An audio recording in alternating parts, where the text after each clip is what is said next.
2nd of June, so exactly a month since results to the elections of 4 assemblies in 4 different states and 1 union territory have been declared.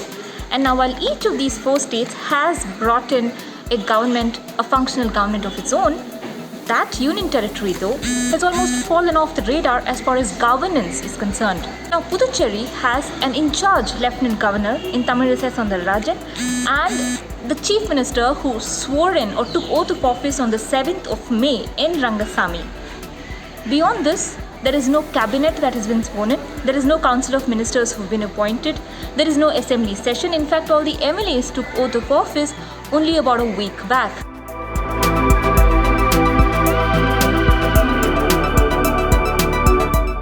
Now, why is it that there is no cabinet in place? For that, we need to go into a little bit of the background of the assembly election. Now, Puducherry is a small assembly in that it has just 30 members or MLAs in its assembly.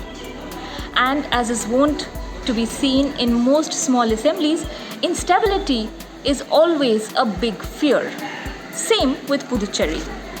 Now, the NDA parties, the NR Congress and the BJP actually won a simple majority in the assembly elections on May 2nd, 2021. The NR Congress had 10 MLAs of its own. The BJP had 6 MLAs. So 16 members who do form a simple majority.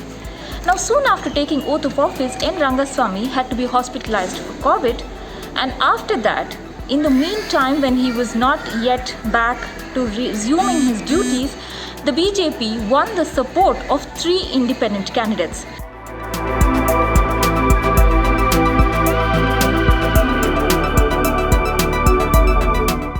Now let's also look at the makeup of this assembly. Out of the 30 MLAs who have been elected into the Puducherry assembly, 10 are from the NR Congress, 6 are from the BJP, 6 are from the opposition DMK and 2 from the opposition Congress who make up the 8-member opposition.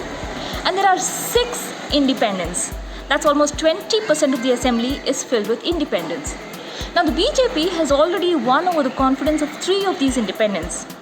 Plus, since it's a union territory, the BJP has chosen to nominate 3 MLAs from its own party men to the Puducherry assembly. That means that their total strength has now gone up to 12 as against NR Congress's strength of just 10. So the BJP and the NR Congress are still in a tussle over who gets what kind of cabinet berths, who gets how many cabinet berths, and most importantly, who gets to have the speaker's post. Because that, remember, is very important in case there is any instability that this government faces in the near future.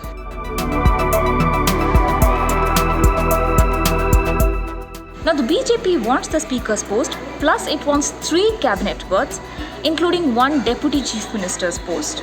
The NR Congress doesn't want to yield the speaker's post. There are only 6 ministers who can function. The Puducherry assembly is just 30-member assembly, so you can only have 6 ministers in the cabinet, and the NR Congress wants at least 3 of these ministries, including the chief minister, of course, who's already taken oath of office. But apart from that, they don't want to yield the speaker's post. Meanwhile, what is suffering on the ground is definitely governance and administration, because we don't have a revenue minister, any minister in charge of the police or the home department, a minister in charge of public works or tourism, which is the main revenue gatherer for this union territory. So a lot of work, of course, is suffering. Most importantly, Puducherry also has had suffered one of the worst effects of COVID-19.